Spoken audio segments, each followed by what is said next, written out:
ഞാനിവനെ കാട് കളിക്കാൻ കൊണ്ടുപോയി. എന്താ കാരണം?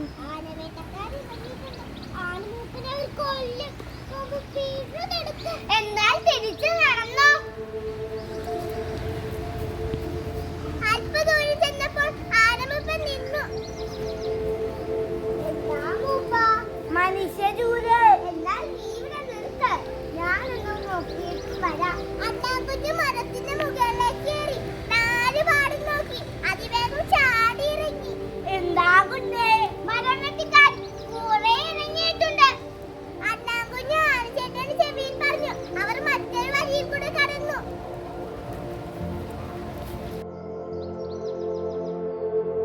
കൂട്ടുകാരെ, അതിലെ പോവണ്ട. തോക്ക് നിറച്ച് കാത്തിരിക്കുന്ന നാട്ടുമനുഷ്യരുണ്ട്. ഇനി എന്താ ചെയ്യാ? ജീവിക്കാൻ വയ്യാണ്ടായി. കാടാണെങ്കിൽ വെട്ടി വെട്ടി നശിപ്പിച്ചു. മനുഷ്യരെ കൊണ്ട് പൊറുതി മുട്ടി. ഇനി എങ്ങാട്ടാ പോകാ? പേടിക്കേണ്ട, ഒരു വഴിയുണ്ട്. എന്താ വഴി? പറയാം. നമുക്കിവിടെ ഒരുമയില്ല, ആരോട് സ്നേഹമില്ല, വഴക്കടിക്കും, കൊല വിളിക്കും. ശരിയല്ലേ? ശരിയാണ്. ഇത് മാറണം. നമ്മൾ ഒന്നിച്ചു നിൽക്കണം. കാട് മുടിക്കാൻ വരുന്നവരെ ഒറ്റക്കെട്ടായി നേരിടണം. അതെങ്ങനെ?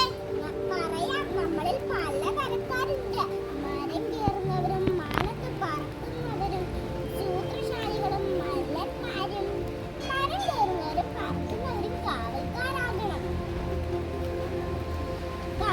കടുവയും പുലിയും ചെന്നായയും കാട്ടുപോത്തും കാട്ടുകടന്നലുമൊക്കെ കാടിലെത്തിയാൽ ശത്രു പേടിച്ചോടാതിരിക്കില്ല. ശരിയാ കുഞ്ഞെ നീ പറഞ്ഞത്. ആനച്ചേട്ടൻ കുറുക്കച്ചാനോട് പറഞ്ഞു. കുറുക്കച്ചാൻ വലിയ പാറ മുകളിൽ നിന്ന് കൂവി പറഞ്ഞു.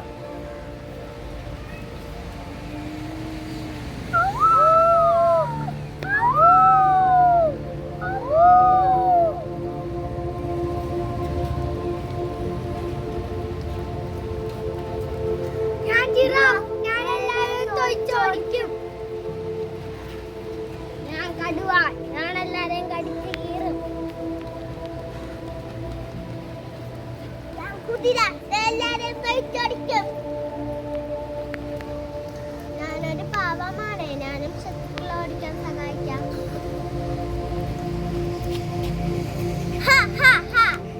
ശത്രുക്കൾ എന്നെ കണ്ടാൽ പേടിച്ചോടും.